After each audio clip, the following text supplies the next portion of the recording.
of a clan of medieval warriors awoken in modern-day Manhattan, of the animated series that told their story. It is an age of darkness. Superstition and the sword rule. It is an age of fear. It is the age of gargoyles. Welcome to Voices from the Eyrie, a Gargoyles podcast. This is Night Watch, reporting from New York, Travis Marshall. Tonight, more on the news that has rocked Manhattan, if not the world. And welcome back, Gargoyles fans, to our news and first impressions section of Voices from the Eyrie. And here we are to talk about Demona, Better Angels, Chapter 4, Fallen from the Ranks. And wow. Jen, what did you think of this one? This was a good one. I really liked this one. I really liked the story setup. I loved seeing Tom.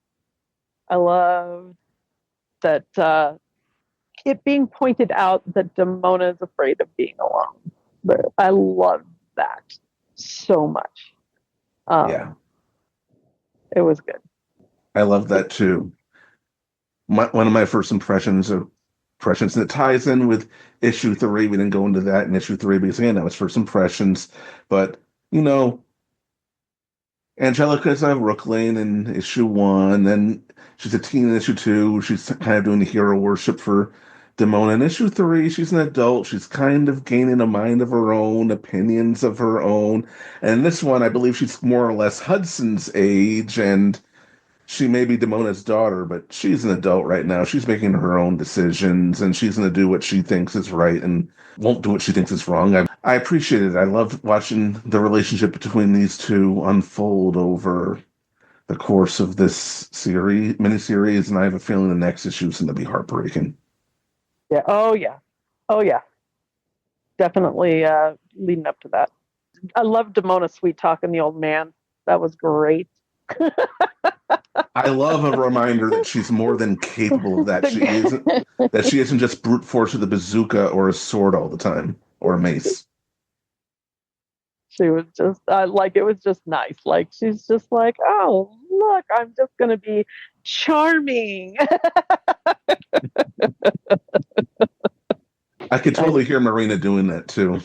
I really enjoyed that, and I loved it when her and Tom were in the jail together, and like, he's like, you, and then he has to like walk it back. My thoughts on that are different. I think he would have been prepared to invite her to Avalon because she was the mother of those eggs until she scared the absolute shit out of him. Yeah. And also, let's be honest, good thing it didn't go that route, because if he did that, the moment she laid eyes on Catherine and the Magus, all hell would have broken loose. And I loved her twisting the bars, like, yeah, I'm here, but only, because my daughter said to play nice. Here's a panel from the comic that I love. There's just so much motion here with Demona drawing her sword when she's accused of the murder. And to be fair, when I read the solicit, my first thoughts were, Demona's totally the killer, isn't she? And, didn't go in that direction. The way I was looking at it was, just like she said, like, I would, like, she can take on that old man. Like, there was no reason to play nice. So. Yep. Exactly. And Scheherazade is always fun. Always fun. Absolutely. And she was loving the story too. Nice. And I love that shot of Avalon with the boat heading back to Avalon, and you see, that one. That was nice. I love that shot. Me too. Frank and Robbie continue to outdo themselves. Look good. I thought it was nice seeing Angela for a bit. Oh my gosh, that was just like a squee moment. Yeah. Little Angela. Little tiny Angela. The eggs. Already sort of, Eggs. off on her own from the castle because she is an adventurer, even at biological age 3 or 4, whatever she is there. She's like, what are you doing out here alone? Toddler Angela, or Hatchling or Rookling, whatever the difference in the terminology is. Don't you know how dangerous this beach can be? Yeah. That is a dangerous beast. That is Love it. But no, very good issue. Greg, do you have any other thoughts on it? Well, I mean, there are a lot of fun things when we do our deep dive, but I do love. I mean, first off, Frank and Robbie as a team are just so fantastic. I mean, even the first page of this, those shots of this great cityscape, right? But then these shots of Damona and Angelica are just so good. And the lighting on that whole page is awesome. And then I do really like, this sort of, we saw Magni and Angelica together as teenagers, and here they are, in essence, in the equivalent of being in their, late 50s or something like that. I mean, I've done the math, but I don't remember it. It's been a while. They're about Hudson's age right now. I did the math also. So, seeing them together in the, at this later stage of life is just sort of lovely to me. I just sort of love how Frank captured it without trying to make them look young. It still almost gives me hope for me. And then, there are moments like she agrees to surrender for Angelica's sake, right? And Alexios is like, don't apologize, take her sword.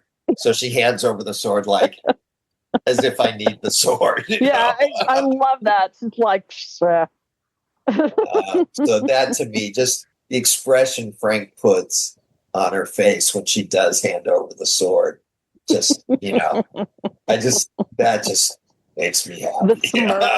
I love it. So there's just a lot of, I mean, I'm always sort of fond of my own scripts. It's embarrassing, really. But what I love about this issue is just the great character work that Frank is doing, and the great color work that Robbie's doing. Because Modi is really interesting in this to me, and Sherazade and Tom and the whole cast is just you get, because it's a mystery story, right? So it's really all about character. So all this facial expression that Frank is doing, and the tone that Robbie sets with the colors throughout, it's just gorgeous stuff to me. And again, that last page where we get to see baby Angela or toddler Angela or whatever, and then Damona flying away with Angelica and Magni. It's just kind of some lovely stuff there. I absolutely love Magni and Modi's character design so much. Yeah. Me too. And I describe them, but really it's one thing, to write a couple sentences on a page, but it's, Frank and Robbie who really brought them to life here. I take, visually, all the credit goes to them. It's pretty great. Same with Scott Skate a couple issues ago. Yeah. The 2 Gollum gargoyles that Frank created, and those descriptions come right out of the Clark Ashton Smith story. I just lifted the descriptions from that story and put them in my script. But again, it's one thing to write that down in prose, but wow, did they make those two golems look fantastic? Yeah, that was good. That was so good. And I'm looking over the last few days at the art from issue 5, and it's just stellar. It's just fantastic. We're definitely going out big, but I hope people have been picking up the series and enjoying it, because I just think this is some really great stuff from Frank and Rob. It's excellent work. It's terrific. Really, really loving it. Everything's firing on all cylinders in this, and it was great. And I know we have next we're gonna have Gargoyles Fantastic Four, then Demona 5, then the Winter Special 2025, and then Gargoyles and Darkwing. But I'm also looking forward to when the next canon story gets announced. So I know a lot of fans are chomping. Well, the Winter Specials is canon. The Winter Specials, canon. Following that. But yeah, I'm working on that now, so it's coming, definitely. I think the fans will be very excited. It's too early to talk about, but I think the fans will be very excited by what we have planned for the next run, which follows the Darkwing 4-issue miniseries.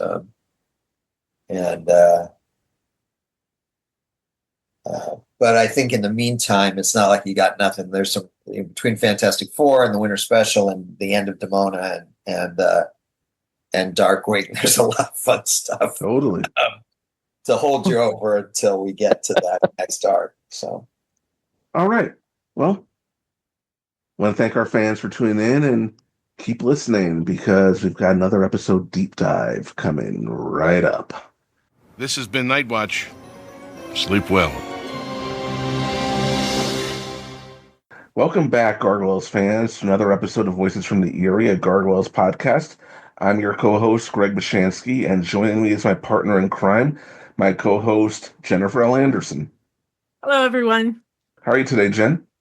I'm hanging in there. She's playing in pain. She is playing in pain. So much pain. Well, I hope the person on the losing end of that fight came out much worse. Getting old sucks, guys. And also joining us is the creator of Gargoyles, Mr. Greg Wiseman. Hello, everyone. Hello, and how are you today, Greg? I'm in great shape. I'm physically at my peak, which is a very sad thing to say. No, I'm fine. I'm good. All good. The world tour is finally over. We're back in New York City. We're back in Manhattan, finally. And this is a two-parter. And Greg, I believe you've mentioned in the past this one was a bit of a trip to produce. Like, it started as a one-parter, became a two-parter. Oh, yeah. I mean, it did start as a one-parter. Reckoning was going to be a two-parter, and this was going to be a one-parter. And we looked at it and just decided that no, we needed to flip those. And so this became a two-parter. I watched it last night. I thought it turned out pretty great, actually. I mean, there were little things, but in general, I was pretty happy with it. I think it came out great, and we're going to be talking about that. The original title, I believe, was Reunions. Yeah, I only know that because I guess I wrote that down somewhere at some point, but I don't remember. But you don't recall it, like, actually in real time. No, I don't recall it. It just it's hard to imagine it being anything but the Gathering. Although I get why, because the actual Gathering is like a prologue, and then everything else happens afterwards. But I think metaphorically, we gather in Manhattan. The Xantos family's gathering in the Eyrie building, including Fox's mother, which brings in Fox's mother's first husband, and so there's all sorts of gathering going on. So it definitely feels like the right title. But I do get that, at the beginning of this thing is the actual gathering, and then we sort of leave that behind on Avalon and go to Manhattan. The first time I watched this, as I recall, at a certain point in the episode, my jaw dropped and it just never got up off the floor. And this is coming right after Future Tense. Jen, do you remember your first time watching this one? Um, I, yes, and but like I don't recall like any specific thing that like Yeah, that like what really, made your jaw drop, Greg? yeah, what Again, like we said, I went by Moonlight because I'm dumb. I did not pick up on who oh Anastasia Renard okay. really is, so that was Yeah. one. I loved that reveal. I love how that was done. Yeah, it's a great moment when he sort of Just blows blows away the illusion. and she gets a little thrill out of it, like dropping the Anastasia illusion is sort of, well, I'll just say it's sexually charged, I think. And that was very cool. I did wonder, at the time, now, of course, it seems pretty obvious, but I did wonder at the time, again, because we double cast all the time. I don't think anyone's sort of going to look at Taurus and go, is someone going to blow on him and it'll turn out to be Coldstone? So the fact that we had used Kate Mulgrew as both Anastasia and Titania in and of itself wasn't necessarily evidence that they were one and the same character. But yeah, I do think, there are clues planted throughout the episode when, mostly through Owen, because she mentions that she's remarried her first husband, and Owen very much freaks out in a way that we've never seen. He never loses his cool, and he is lost all cool. Yeah. I mean, what's fun for me is that right before that, you have this moment where Petros is meeting Preston Vogel for the first time. He's known Owen for years, of course, but he's meeting Preston Vogel for the first time. And he's like, "Are you two brothers?" And Owen's got a big grin on his face, and even that is out of character for Owen. So I thought, that came out pretty nice. Vogel gets very uncomfortable, but Owen is just smiling. I don't know why this guy keeps dressing like me. Doesn't even wear a bow tie. Why would you think we have anything in common? When I wear a bow tie? Right. Our Not the hair color. frames are completely different. We have different hair color. What is it about? So I was on their related bandwagon ever since out Fox. And then at this point I was thinking, because there's so many elements in the show, okay, maybe Owen's a clone of Vogel. And again, I did not, because I'm dumb. I mean, the show gives you a lot of options of what could be going on too. So yeah, again, because I'm dumb, and we'll talk about the big reveal next time. But even though now, in retrospect, all the hints are really heavy, I still did not see it coming, even while watching this episode. Yeah, and that's good. I mean, you shouldn't have. I think the big reveal from next episode, was a lot harder to get. We'd been dropping clues since the mirror. But those clues are really great in hindsight. Like you're like, oh my God, they said that here, kind of thing. But in the moment, they're not like sitting there hammering you over the head. They were subtle on purpose. You serve the human. Yeah. And it's like such a Demona line. Like it's not giving anything away. Like right. And he immediately says serving humans, plural, is fun. So it sort of distracts from the notion, wait, what human does he serve? Yeah. I mean, we were very careful to make it difficult to figure out. And yet, if you went back to go, oh, shit, it was there the whole time. And that's sort of the goal, which is you want the audience to simultaneously go, holy shit, and of course, and I think, we did that to a great extent. I think the thing with Titania and Anastasia might have been a touch easier because you had Kate doing the voice of both, but also, when Anastasia talked to Goliath before in Ill Met by Moonlight, she references something that as if they have a history together. And if you're thinking, and Goliath doesn't know of this history, so you got to kind of wonder, well, then what is she talking about? And then you put that together with the voice actor, and I think it might be a little easier to get. but we were hoping that most people would still be I surprised think by it. the fact that we have both Odin and Petros in this episode, both voiced by W. Morgan Shepherd, helps throw me off the trail as well. So Yeah, and we have, Princess Catherine and the Weird Sisters. I counted up. We had 19. I counted too. 19 voice actors in this. I counted 18, even with Kath getting 2 payments. Because Laura was uncredited. Oh, right. Right. Fix it. Fix your notes. But yeah, I think this one has the biggest voice cast out of any episode of the series. It's got to be close. Although I do recall that it's not canon anymore, but when we did The Journey, which was the last voice recording I went to before I was summarily dismissed. We'll talk about that eventually. That had a massive cast, like really massive, because it was sort of my swan song, and I kind of knew it, so I just put everybody in. Bring everybody in. Yeah, I wanted to say goodbye to everyone. So reunion. I put as many people in as I could possibly justify. We'll definitely be talking about that eventually, but let's talk about that scene on Avalon, the gathering on Avalon. We have every single child of Oberon we've met so far, including, probably like you've said in the past, a few new Olympians. But before we talk about that, I've actually got something to share. We didn't have any new Olympians there. It's just models. There happen to be some children of Oberon who look a lot like some new Olympians. I don't want our audience to think, oh, wait, so some of those new Olympians were children of Oberon? No. We just reused the models because we were shy of man hours. But I'm about to share something. This is from one of Brad Rader's storyboards. I'll place it in our show notes for people to see it. And this is fun. Obviously, this is not what ended up in the actual episode, but let's take a look at who's here. We've got Raven.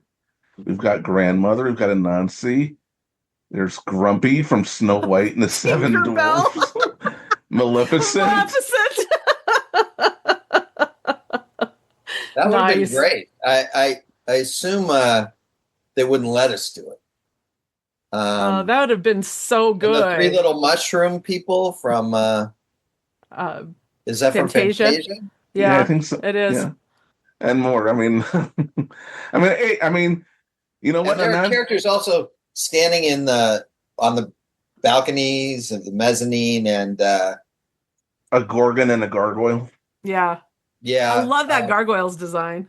Me too. I hope she's somebody soon. Everybody's somebody. Excellent. But yes, it's a great scene, and Banshee going at it with Odin. Although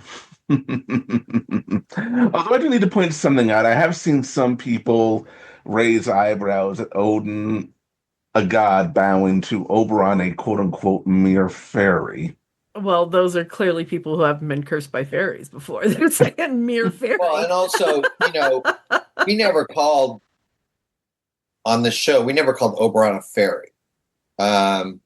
We didn't use terms like fairy and fae and that kind of thing. Fans have used those on occasion, and sometimes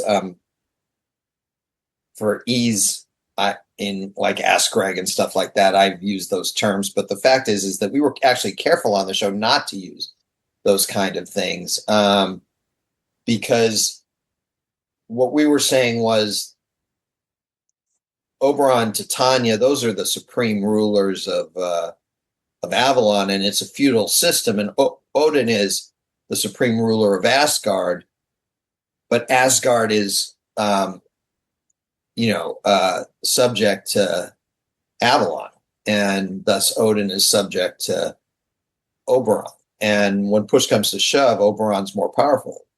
And again, this was the idea. Yeah. One moment in the show. That was the max for me. Like, I didn't give a crap about Odin. It was Anubis where the record screeched. I think Anubis is more powerful than one thing in the show that really still makes me cringe is, you you've got all the characters laughing at Banshee's predicament, right? And Anubis laughs, and I'm like, no. He should have been the one guy to sort of maintain a little more dignity and a little more stoicism. But I guess that got biased and bored. And by the time came back in animation, I imagine, that would have been a creative retake because it was, I'm guessing it must have been in the board or something, but that would have cost us extra. And, we were always up against the clock. But yeah, that has bugged the shit out of me for 30 years. As well it should. but this is important because our feeling was, look, we were going to have an international pantheon of pantheons, right? And the idea was I wasn't going to sort of say, hey, if I'm going to put Anansi or Anubis, Raven, Coyote under Oberon, I got to put, the white gods under Oberon too, and basically, the mindset is that Shakespeare wins over everybody. And the blue god and the green goddess are the ones who rule all the other characters, white, black, Asian, Native American, whatever, so that it was, for lack of a better term, an equal opportunity offender, that we weren't sort of saying it, we were trying to, for lack of a better term, making it less colonial. And that was before I even knew those terms. It was just even back in the day, that kind of stuff meant something to me. It was important to me that we weren't just sort of saying, oh yeah, of course the white guys are in charge of all the other races. That wasn't what we wanted to do. That's why we made Oberon blue, among other things. And if anything, the fact that when he poses as a human and we made him Caucasian there, even briefly, he's only on screen as a fake human for 4 or 5 minutes tops, probably less. Even that nowadays kind of bugs me a little bit. But one thing I will say is you can't knock Terrence Mann as Oberon. Oh my God. First off, he watches Odin and Banshee fight. He's highly amused by it. He's got no problem with it going on until they nearly break his mirror. At which point he's like, okay, that's enough. And then they don't stop. And then Dad said to knock it off. Right. Then it's over. And don't make me use the just dad sort voice. of show how incredibly powerful it is. And of course, Odin's not in the wrong here. It was Banshee, who refused to come to the gathering and had to be dragged in. And then it was Banshee who attacked first. So he freezes both of them, but Odin is left to his own devices when that's over, whereas Banshee is, sort of silenced. And he's got some great lines in there where he's like, you don't have anything to say? I thought not, And those are fun lines when I'm saying them, but when you put Terrence Mann in those shoes, man, that's good stuff. It's great stuff. Though we do have Even Star actually requested that we ask this. I was going to anyway, but I want to give Even Star a shout out. She's one of our most loyal listeners. And she wanted to know if Celine has a grudge against Puck or what. She is a weird sister of vengeance, but... Oh, I think she Celine just has a lot of grudges. Yeah, I was going to say, a grudge for everyone. I think to some extent, that's her job, is having grudges. Yeah. It's fury, but it's revenge, and so anyone who may have slighted Celine, she's got a scorecard, believe me, at least in her head, if not literal. And she's Arya Stark. Just repeats it over and over and over in her head all day long. Right. But yeah, Katsusi, got a double payment for this episode because she played all three weird sisters, and we get, we pay for the first voice, second voice is $3, third voice is a tiny additional fee. But once you get to that fourth voice, Princess Catherine, who has maybe 2 lines, Yeah. that's a whole second payment. Take the dog. That's a whole second payment. Now, if she had done a fifth voice, we would have gotten the fifth voice for free, like the second voice. And a sixth voice, we would have gotten that for another small additional payment. But we only needed 4, I guess. So could have had Ophelia. Could have. And, if I'd cared about that sort of thing in that context, I could have made sure that only 2 of the 3 weird sisters actually said anything. Although that's always a little odd. So agreed. It was well done. They all have their opinion. On that note, I love that scene with the jogger, and I love Boudica being used as a bloodhound.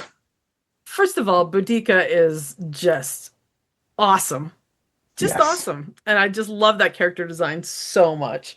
And then to have the big, like, bull mastiff kind of look in the glamours was so cool.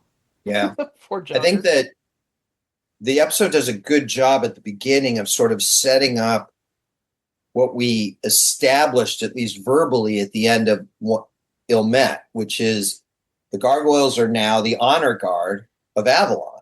So you see them flying around, you see them guarding the palace, you see them overseeing the gathering. And by this time, Oberon is familiar enough with all of them and with Boudica that when he contacts Catherine, he's like, I need your best tracker. And he doesn't say, who is it? He says, I need Boudica. He already knows that about her. And I thought, that's sort of cool. And one of the things I like about Oberon is that he's got his own interpretation of things, but he isn't petty. And we'll see that in the fight with David later in the episode. He's not shy about tossing the guy around, but he doesn't punish him for trying to keep his son. In fact, he sort of says, hey, you did a valiant job against literally impossible odds. I hope that makes you feel a little better about it. But, and he could have, certain rulers that we know would then say, you went up against me. I'm going to have the Justice Department go after you. But Oberon is just like, no, I understand why you did it. And I hope you feel better about it now. I'm still taking the kid, but, I'm not going to punish you for trying to stop me from taking your son. I get that. And I like that he's not petty. I mean, he's certainly he's certainly arrogant, although to some extent justified because he is incredibly powerful. But, and he certainly has his own interpretation about how things should work, but it doesn't extend to pettiness, Banshee earned her punishment. Odin doesn't get punished, even though he's the one that nearly broke the mirror, right?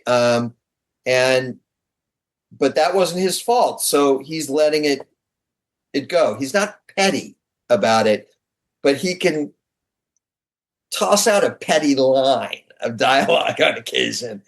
And that, again, that's just Terrence's. But he thinks he's genius. Just being so generous. Yeah, magnanimous. I did kind of wonder when he goes, I'll let you have an hour to be with your son. Did they go back to Avalon where an hour is, if an hour on Avalon is a day in the real world, then what's a 24th of an hour? He went out to get New York pizza. All I'm saying is if he went back to Avalon, to him, it's like, wow, he gave them an hour. It's like, well, if he went to Avalon, that was probably about 4 minutes, It's like, so it wasn't testing his patience at all. Yeah, it's not like he's sitting there going, well, I'm going to be gone for a while. Nah, not even an hour. If he went to Avalon, it's like a few minutes. Or he went to John's to get pizza. Maybe. Raised. He's visiting Manhattan. Why not? But yeah, speaking of Oberon not being petty, this reminds me of a conversation I had with someone who actually, there's several fans out there who see Oberon as petty, and one of them was adamant that it was out of character for Oberon not to be jealous that Titania had children with Halcyon Renard, and I'm thinking, oh, come on. Yeah, To me, that's assigning very human characteristics to something that is very not human. Yeah, Yeah. they live hundreds of thousands of years. The fact that they sleep around some, particularly when they weren't married. I mean, one thing that for S&P purposes, we had to make sure we were really crystal clear about is that when Anastasia had Fox, she was divorced from Oberon and married to Halcyon.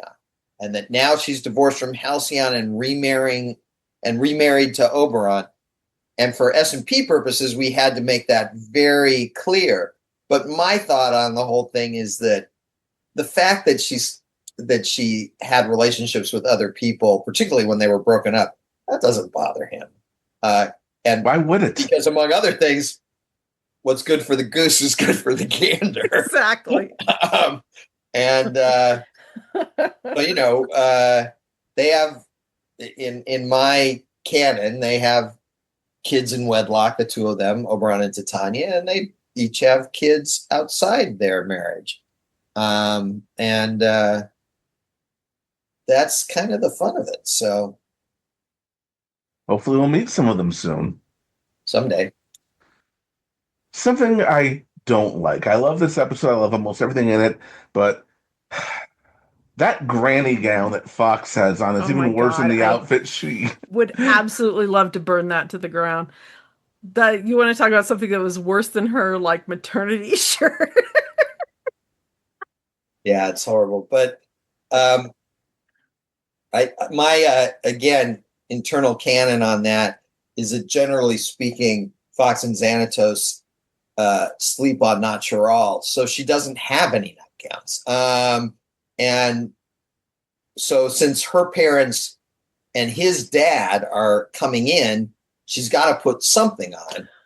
And my guess is that was a gift from Halcyon.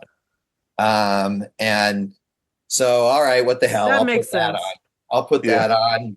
Dad'll like that, and he'll be in a good mood because he can get cranky. He's much more upset about Anastasia going back to her first husband than well, I think it's sort of heartbreaking to him, he's still in love with her. Yeah, he very much is still in love with her, and he knows that. Look, I'm still in love with her too. Come on. The main reason she left is because he was rigid, and I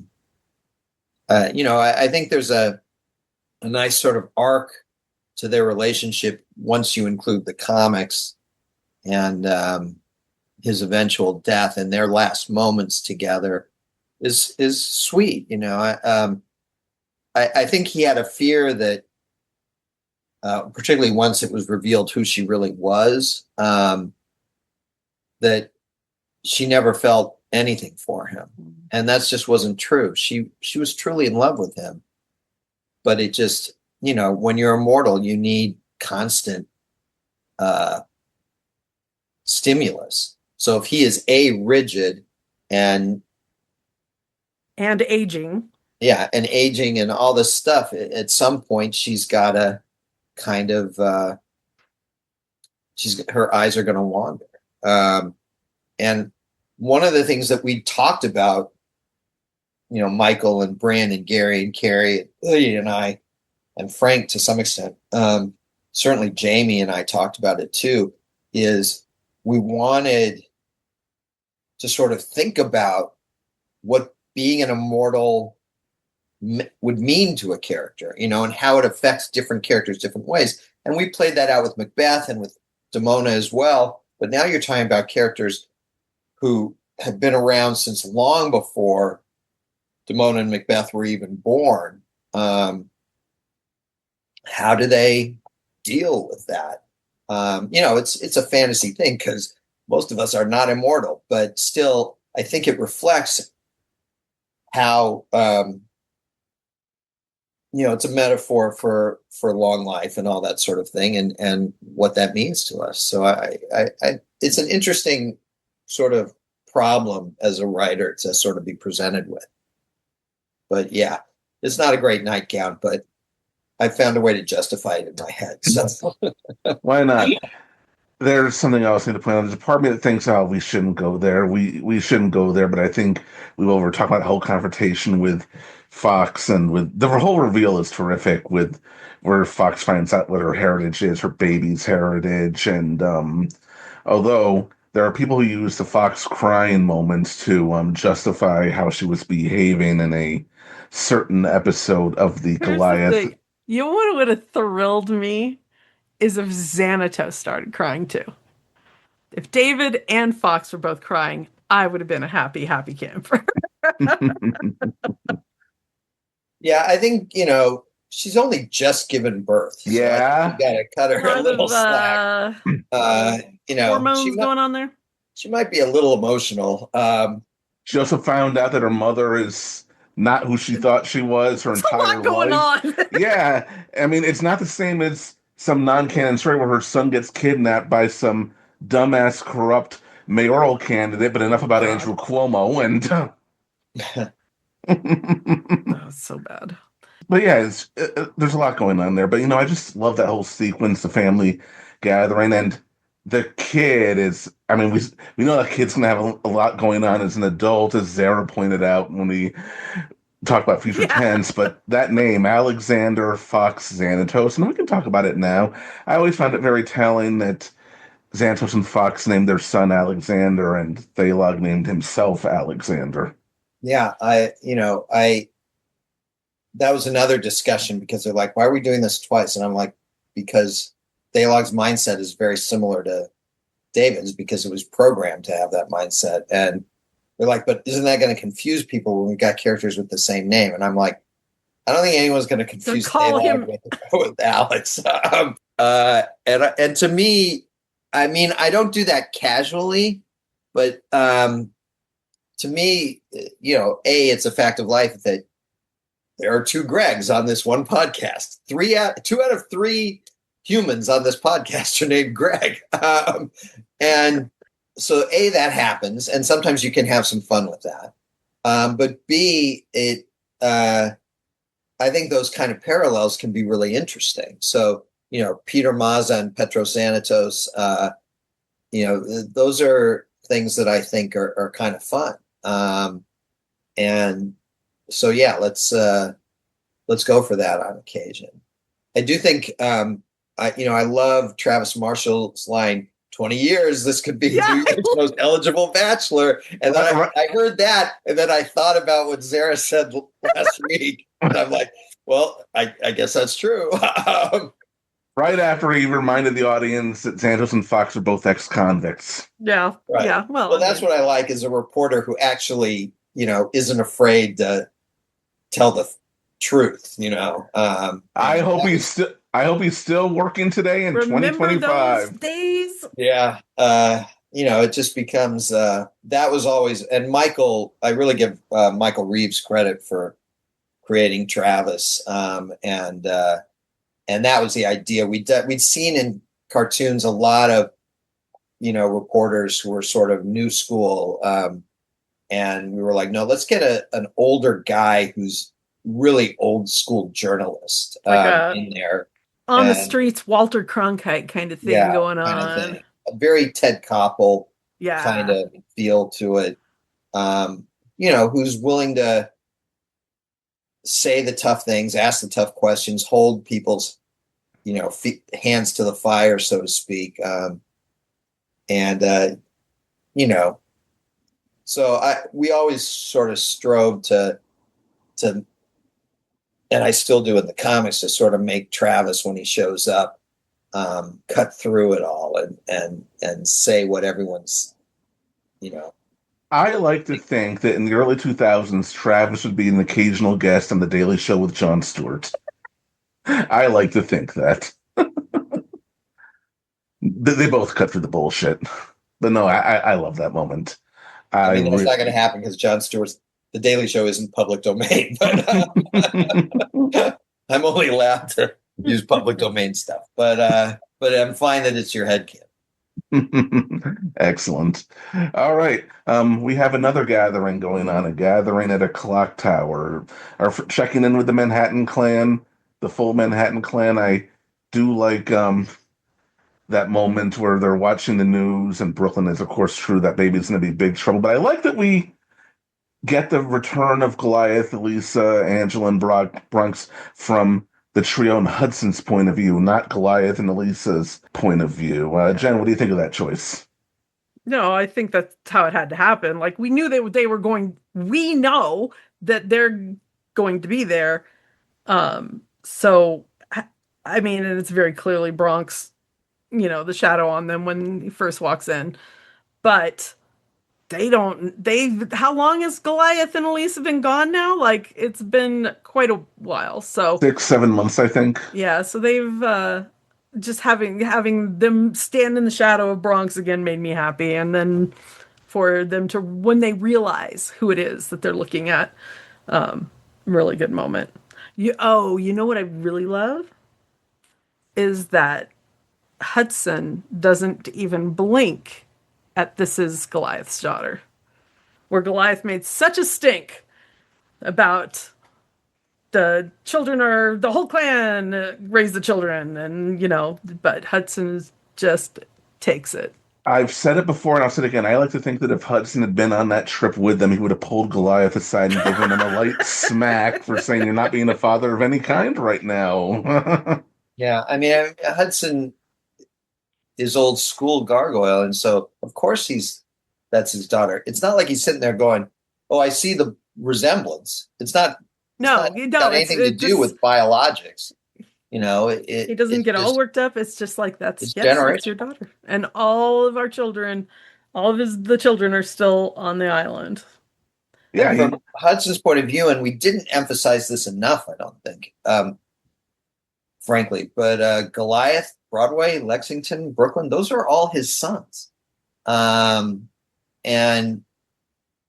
Angela isn't. Angela, in essence, is his granddaughter, rookery granddaughter. But all the others are his sons. So yeah, I think that's a great moment. I think there are a lot of great little moments in that scene. I love that, Broadway sort of picks Elise up and whips her around, that they have this sort of special relationship. I love Then he gets a little embarrassed and puts her down and says, Cagney missed you too. Yeah. I think Cagney's fun in this episode, actually. Yeah. I think the introduction of Angela is to the trio is a lot of fun.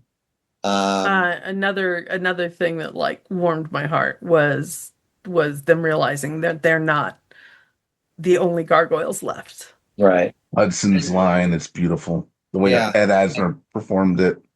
We're not the last. We're not alone.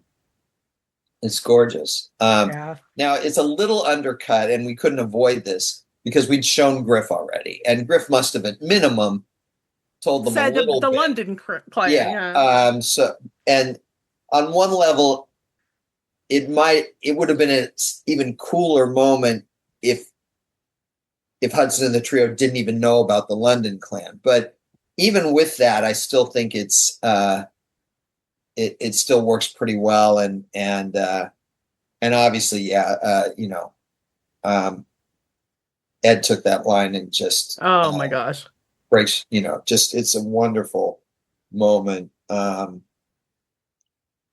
Broadway giving Angela chocolates from a box that he's almost finished, and then it's like, I didn't know she was coming. I didn't know she was coming. The funny thing about that, them not knowing that she was coming, is that they received reports, check-ins from Diane, from Renard, from others that Goliath and Lisa were fine, that they were traveling around. So they had a tiny inkling what was happening. None of them mentioned Angela, but I assumed they already knew Angela, so it wasn't necessarily necessary to mention her.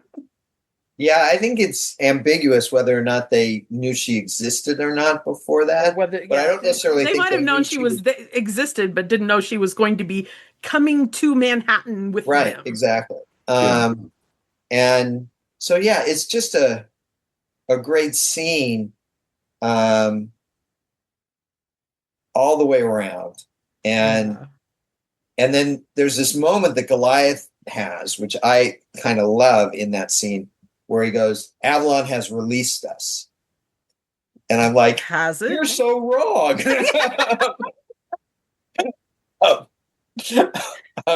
think you were sent to Manhattan, and so it's over. But in fact, what's over is you decided that this is going to be the last stop on the quest. It's still part of the quest, but you've decided that after this stop, we are done. We're done.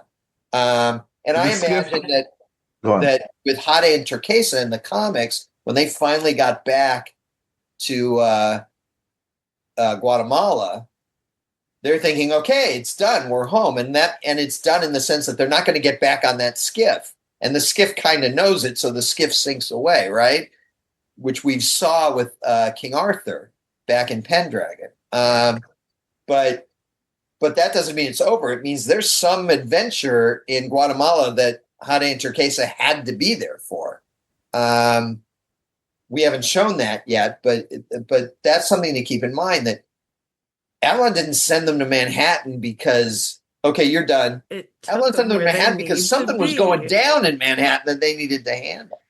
And one of the things about how we handled that scene has a lot to do with what we had already done. So, Greg, you mentioned, it's all from the point of view of Hudson and the trio. Well, that's because we had shown the arrival of Goliath and Elisa Angela Bronx just an episode ago in Future Tense.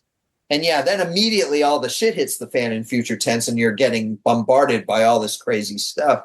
But, the arrival in Manhattan before they realize, well, okay, we've seen that now. So what are we going to just see it again? Only it's less dramatic because Manhattan is the way they remember it as opposed to changed. We're going to see the scene from their point of view of their return when we've seen that in a more dramatic and horrific way. No, we need to see it anew from the point of view of characters who we haven't seen this with. And even the shot, we didn't do the skiff sinking away, which would have been fun, but we had done that in Pendragon. So it just felt like we don't need to repeat things that the audience in essence already knows about. I agree. They've already saw it. They can infer it. You don't need to spoon feed them every little bit of movement. That was our thinking. And I happen to agree with that thinking. Now, maybe some people need that more than others, but you know what? They can always go back or go on a wiki or something. But, still, lovely stuff, lovely moment, lovely reunion, lovely gathering. But then we go to this beautiful scene in the rain between Before we get there, next on my list was, I was asked Jen, what do you think of that scene with Xanatos and Owen in Owen's office? Oh, where he's like, I knew you wouldn't let me down, and then poof, he's gone. What I like about that is that Xanatos is actually angry for a moment at first when Owen admits that he knew who Anastasia really was, but he calms down. But that you knew she came here to steal my son, there was a lot of edge to that. Which I think it came across that there was nothing that he could have done or said, or all he could do was prepare. So that's what he did. Yeah, and he warned her, don't leave her alone with the kid. And if he hadn't, she would have been like, you go take a nap, I'll take the baby. Right. And it would have been done. Yeah, that kid is magic. And we would have missed that great scene of Oberon being very amused by the fact that Fox is Titania's daughter. So here's something that I think about. Was okay, Fox has gone her whole life and not shown any magical ability up to this point. Was she not encouraged? Was she discouraged? Was it or just didn't seem like it was innately there, so Anastasia never tried?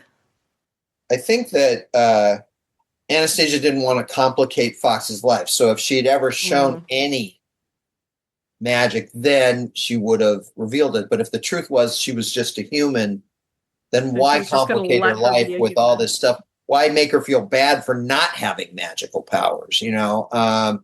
it's not like Fox is sitting there going, gee, why don't I have magical powers? She's not, because as far as she knows, her mom's a scientist, right? And it's not that eventually she doesn't learn there's magic in the world. Eye of the beholder, right? But she doesn't expect herself to have any magic. And why, if you're the mom, burden your daughter with that disappointment? If, and again, I think it would have been very different if Fox had ever shown even a flare of magic, but she never did. So, Oberon. But, I think what we'll get to next episode is Titania may have had plans. So we'll talk about that next. Oberon had, I almost skipped over this, so thank you for bringing it back to this. Oberon has a line to Anastasia. We discussed this, it's my law, let the woman keep her child. And I'm thinking, has she stolen human babies before? I know there's a whole changeling myth of fairies swapping their babies for babies, and I'm wondering, is that a reference to that? Yeah. We it's we haven't gotten to it, I guess, but we've got sort of, what do you call it, canon and training about Nimue and Morgana Le Fay and others. One of the reasons that Oberon banished all the children from Avalon and said, stop messing with the humans, is because it was all being abused. It wasn't selective. It was just like, anyone could start messing with them. And he's like, you guys have no respect for these poor mortals. Now, the truth is Oberon doesn't have a ton of respect, but in a noblesse oblige sort of sense, he's like, that's not right. Quit messing with them. And so here he sees Titania, who has a history of messing, right? That's why he poking that dog with a stick. Right. And then she's like, no, I'm not, there's a reason here. And he's like, all right, what's going on? And let's get rid of these illusions. Let's put all our cards on the table. What's going on? She's calling you mother. Okay, what's going on? And then, it gets explained, and he makes a judge's decision. Fox is human. It's regrettable. And he says that she's regrettably human, so we can't. And so rules apply to her. But the kid is one of us. So we got to take the kid, because otherwise he'll turn out like that poor mortal over in the bed. So, to him, that sounds eminently reasonable. And Xanatos is like, no, not reasonable. The hell you are. Well, before he attacks with the hell you are, he's going, no, don't you see, you're interfering by taking a child away from his parents. And he's like, I've made my rule. It's, to him, there's an obvious divide there. He sees them as unfit parents from his point of view because of what they are. And I'm going to be honest about something. There are plenty of unfit parents out there in the world whose children should be removed from their presence. And I'm not, that definitely doesn't apply here to Xanatos and Fox, but out there. For a second, you go, that doesn't apply to you, Greg. But but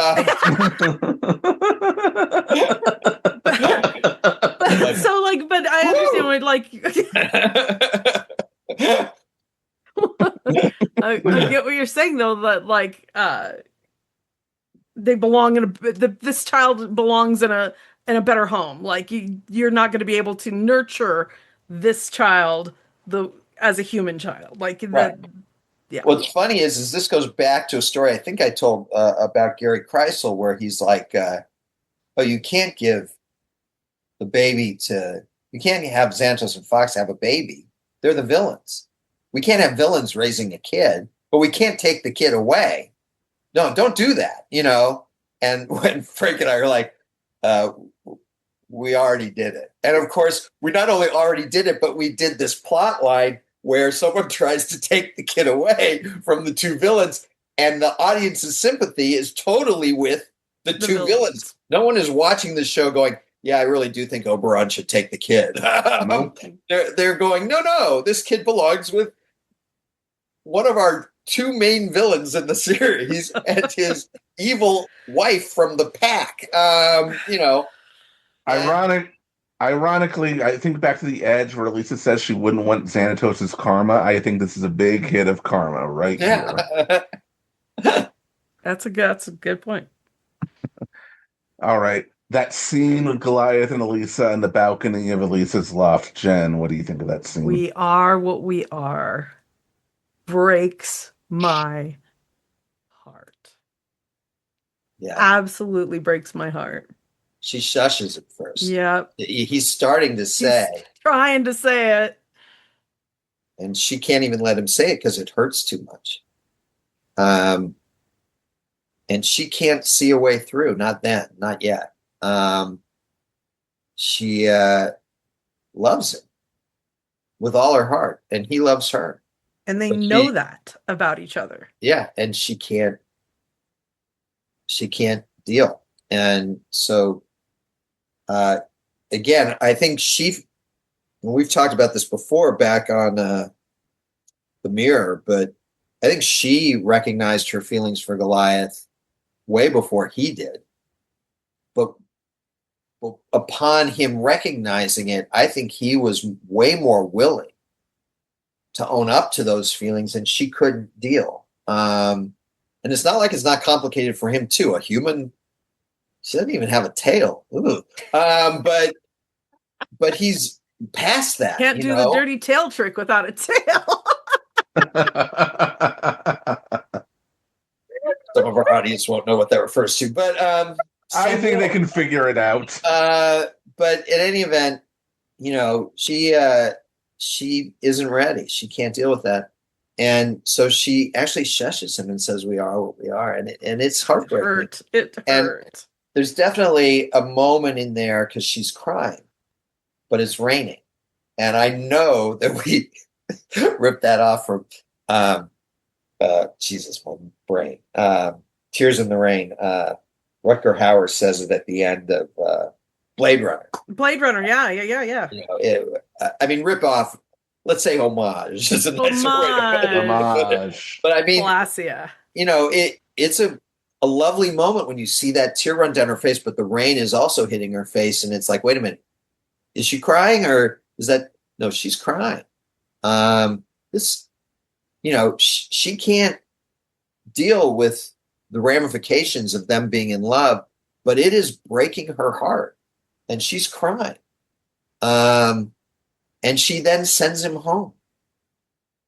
You need to go. And she doesn't say that, but that's in essence what she's saying. Go and home, so you're with gonna some get stuck in the reluctance, storm. with some reluctance, he takes off. Breaks my cold, bitter heart. Every time. It's a lovely scene. And again, you got Keith David and Sally Richardson. Oh! And Frank Welker as Cagney. There's so many good lines in this. And I had forgotten how, first of all, just the voice acting and then the writing. And this one, it kicked me a couple of times, and I really like it. Yeah. I do too. Lydia Morano did a fantastic job with this script. Mm-hmm. Lydia and Bren and all good, all great. And then Jamie and the cast it's just, really felt good. Really felt like we were firing on all cylinders. And the whole show is lightning in a bottle, just quite the combo of amazingness. I still personally, I know people are going to disagree with me, find it unmatched in the realm of American animation to this day. I still do.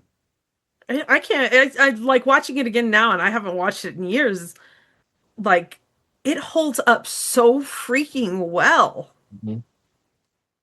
I feel that too, and I know I'm biased, but I really feel that way. I mean, well, there's no one going to say that I'm not biased. I ditto, know ditto.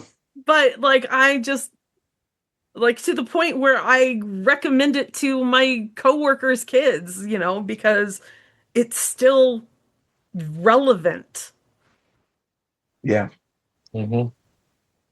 Okay, and then we get that sequence where Titania tries to draft the Manhattan Clan into helping her out, and I love that Goliath, despite everything, stands up for this guy who, from his perspective, has been his enemy from day 3.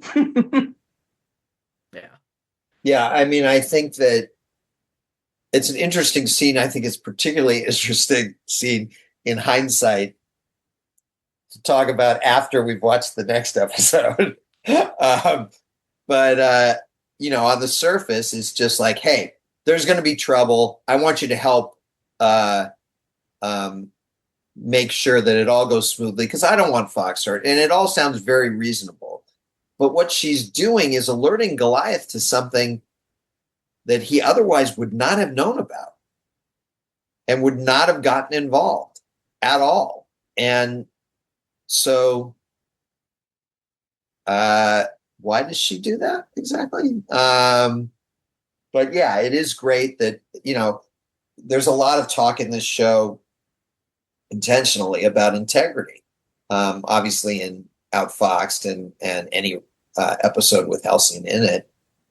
And the fact that Halcyon's in this episode, even though he's not specifically talking about integrity, Goliath has real integrity. And he's sort of like, look, I found my daughter. I can't imagine the pain of losing a child. And even a son of a bitch like Xanatos doesn't deserve that. So no, I'm not going to help you. And she's like, well, if you won't help me, then you must not interfere, then just stay out of it. And she seems angry. And she disappears. And Goliath is like, well, no, fuck that. We're going to mount up. Which guys. was we're honestly going to her war, plan from the get-go. Right. And then we get the force fields as Oberon puts the city to sleep.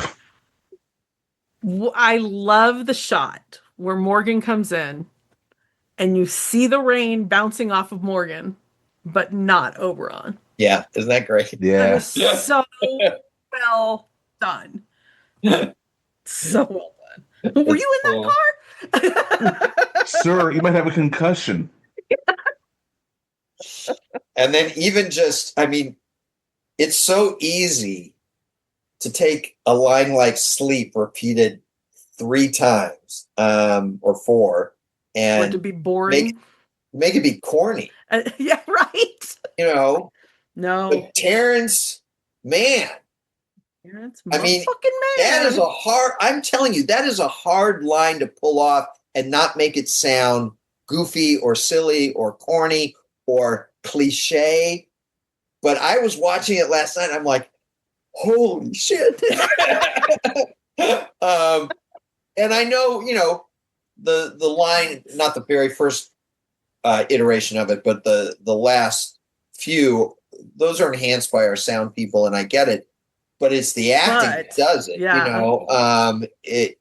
There's a very subtle build to the repetition, and it gets bigger and bigger, and you believe, oh yeah, he's putting the whole city to sleep. Yeah, he sells it. And that force field is protecting everyone inside the urban. I like that Xanatos actually evacuates the entire skyscraper first. Yeah. Look, his employees are resources. We don't waste resources. Yeah. So I don't want to put them at risk if I don't have to. So yeah, evacuate the building. I was something I noticed last night that I don't think I've ever noticed before is there were a lot of workers coming out of Xanatos' corporate headquarters wearing hard hats. They're building something for him. New York. Everybody wears a hard hat in New York. So I was like, a lot of corporate hard hat type. Dude, they go to work. This building falls down on the street all the goddamn time. I'm like, more hard hats than I would have thought, but all right. But yeah, he's evacuated the building, and then he's throwing trucks at it. He's firing beams off, but energy is energy, as Owen said, and so he can't get through that way. So he's taking a different route. Yeah. A lot of car crashes. Brendan is okay, and unfortunately, Margot will also be okay. And and it's great. And then he swells up to the size of the skyscraper. Oh, I was thinking about this last time. It's been a few years since I've watched this also, but considering the geography of where this building is, Oberon is a gigantic skyscraper-sized Oberon is standing with Carnegie Hall right behind his boots. He's on 57th, right? Yeah. I believe Central Park South would be the rear of the building, and then the front of the building would probably be 57th, and then there would be Carnegie Hall. Yeah. So, and a piece of the building across the street gets taken out. I think that's the building where Elisa and Goliath landed it back in Awakening Part 2? 3. 3. Or 3? Yeah. No, I'm not sure. But yeah, I think they were on that rooftop. But yeah, I also just love that little moment where you cut to Lisa's apartment and she and Cagney are asleep on the couch, and you see the TV and Travis Marshall's asleep. Sleep on it. I got to ask this. Oberon decreed that Goliath's clan would be immune from his art. So Lisa is part of Goliath's clan. She's not immune. I'm guessing Oberon didn't count her. No, he didn't. I mean, Goliath would have, but no, Oberon didn't. Views her as a nice adjunct human, but not. And in that case, I also have to ask, because people are going to wonder, according to the timeline, Demona and Thalog were in Manhattan at this time. Did they go to sleep? I don't know. I mean, I'd have to think about it, but I think that I don't think Oberon is going to be bothered tasking the nuance of. It's not like he's doing a head count, checking a box about the million people plus who live in. And so, I think a couple gargoyles, the odds are he'd just assume they're part of his clan and let them off the hook, just like Goliath and Hudson, etc. But whereas the humans, he takes for granted they're not part of the clan, even though Elisa, certainly is from Goliath's point of view at this point. Or it may be that what Elisa, just from a magical standpoint, it may be that what Elisa just said to Goliath on the balcony in the rain has in essence disqualified her. I like and that. Thus, if that's the case, and then certainly Thalog doesn't consider himself part of the clan, Demona might still think she is in charge. Should be in charge. So Demona could go either way, but Thalog might be asleep. I don't know. I mean, again, it's sort of an interesting question. If I literally had unlimited time and unlimited resources to tell unlimited stories, that's an interesting flashback to sort of get into, and I'd start to think about it more. But the fact is that the odds of me revisiting that little point seems kind of slim. So I haven't dedicated any real time to thinking about it. But it's only now just occurring to me, but I like that idea that the reason Elisa's asleep is because of what she just said to Goliath. Yeah, I like that a lot. And I do too. Sure, I've never thought about that. She took herself out of the clan with that kind of thing. That just makes it more painful. God damn it. She'll be back in soon enough. But Jen, what do you think of that cliffhanger? This episode ends on an epic cliffhanger. On the incredible growing Faye. So we've established that this force field is keeping him out. Is being larger going to help him? I think he thinks if he's powerful enough, he can crush this thing or something. I mean, it's very much a Clark's Law thing, like any technology significantly advanced is magic, basically. So it's like tech versus magic versus natural magic, and I could not figure out. And I remember this, why being larger was going to help him. So I was very interested to find out You- how that played out for him. That's the thing. Part of him is going for shock and awe. Also, he's Well, pissed. Yeah. Yeah. That's sort of where I see it. It's like, but I mean, do you also don't want to think look he out the window and thinks- see that. I think he thinks I can crush this thing now, and it won't be that easy. But I definitely think shock and awe. They pissed him off. All right, I gave you an hour. You put up your little toys, but now you're pissing me off. No little tornado this time, guys. I'm going big. Yeah. All right. Do we have any final thoughts on this episode? Jen, do you have anything? It was a good cliffhanger. There's so much going on right now that I'm wondering where everyone's going to land at this point. It was just a good spot to stop and let me think about all the pieces in play right now. It was for me also, and I remember this specifically. I kind of forgot about Owen at this point, which is going to work to part two's advantage. We'll talk about that then. Greg, do you have any final thoughts on this episode? Just a few little points that I wanted to highlight. The introduction of Puck's flute, which pays off later. Elisa saying "No place like home." That's definitely me saying I want a Wizard of Oz reference here in the episode. Elisa is Alice in this case. Dorothy. Dorothy, yeah, sorry. Dorothy, Alice, Wendy, a lost girl. All of them. I have a whole story with just the Lost Girls. Yeah. There's a whole, seeds are planted. Energy's energy. Oberon's vulnerable to iron. Now, we don't see anything about vulnerable to iron in this episode, but we've planted that seed. There's also little moments like... So what was Xanatos' gun made out of? I don't know, some alloy. Some alloy that didn't have enough iron in it to... He was firing a particle beam. That wasn't even a bullet. It was a particle beam. No, but the gun itself, because he takes it from him and melts it down, kind of thing. Evaporates it, whatever he does with it. Plastic. Plastic.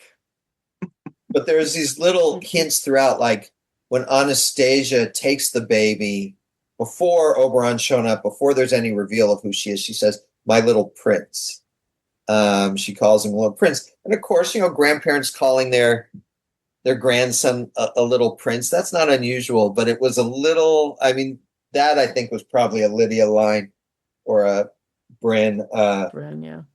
Then there's fun stuff like, Oberon shows up in the lobby of the Eyrie building and sees the Stan Turnbull, the security guard, and pulls an Obi-Wan Kenobi on him. I like that he doesn't just repeat back what he said, is being said to him. I like that, though. I have other things to do.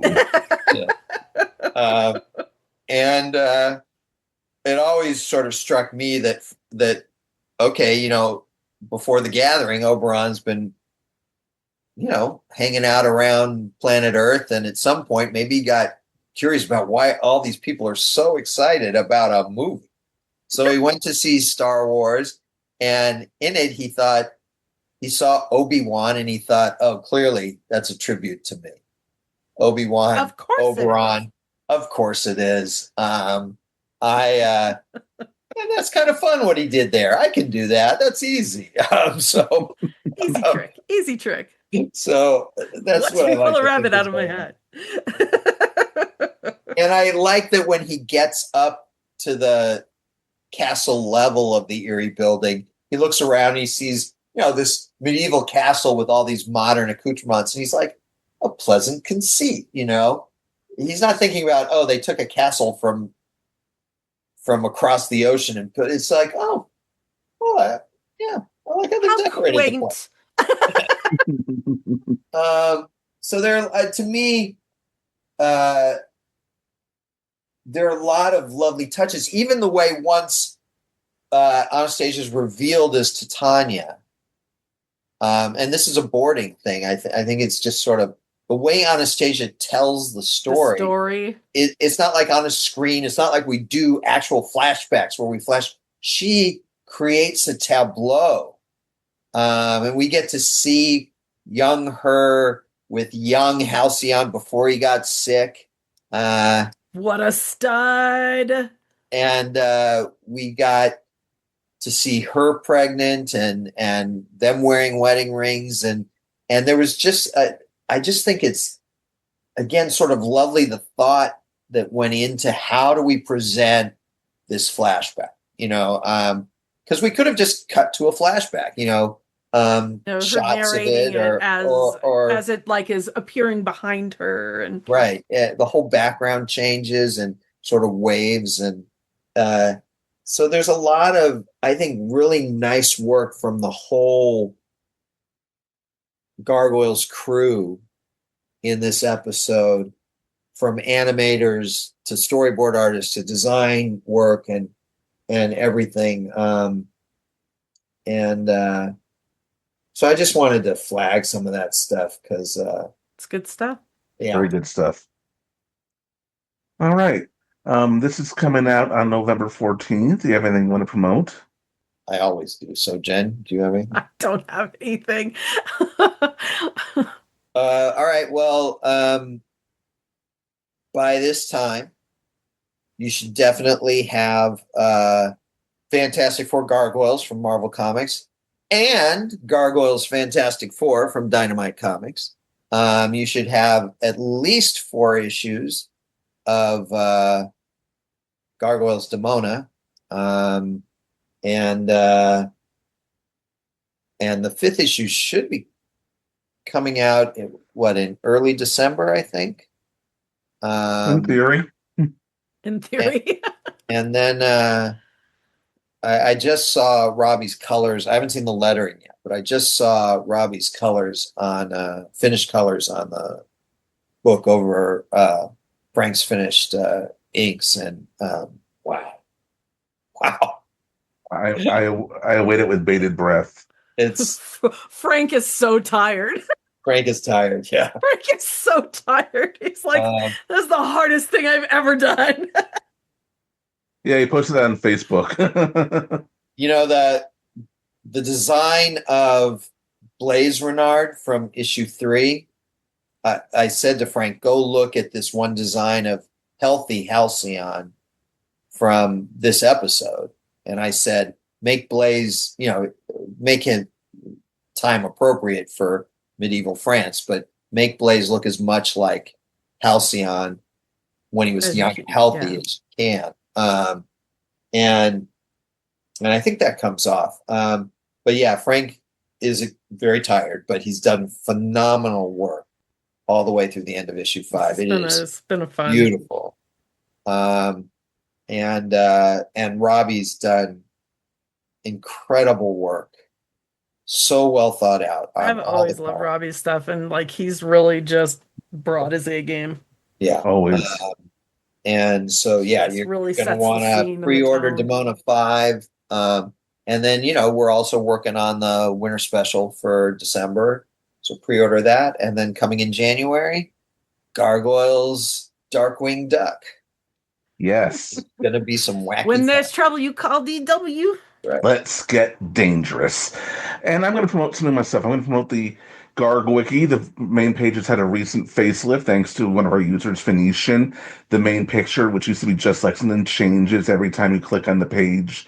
We have a This Day in Real World History related to gargoyles now, which changes every day. We've got, as usual, our featured articles, our new releases, and upcoming releases section. It's been around for 19 years now, and Needed a facelift.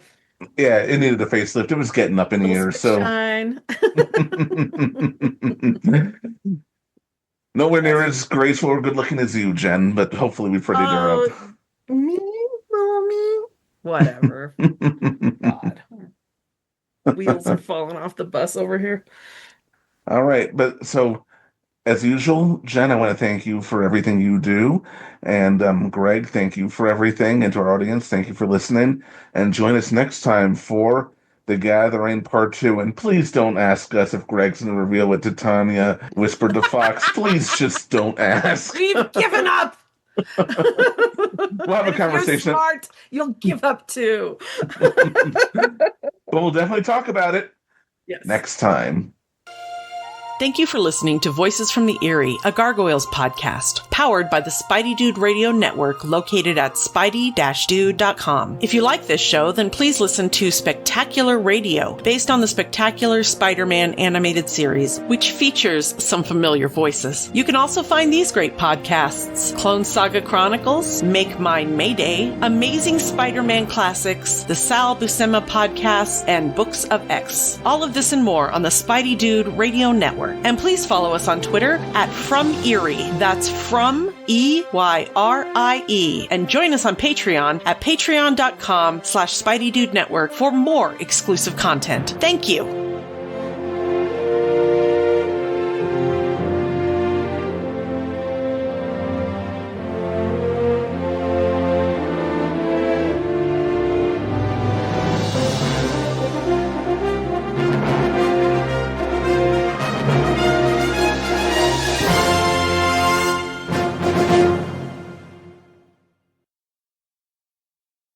We're not the last.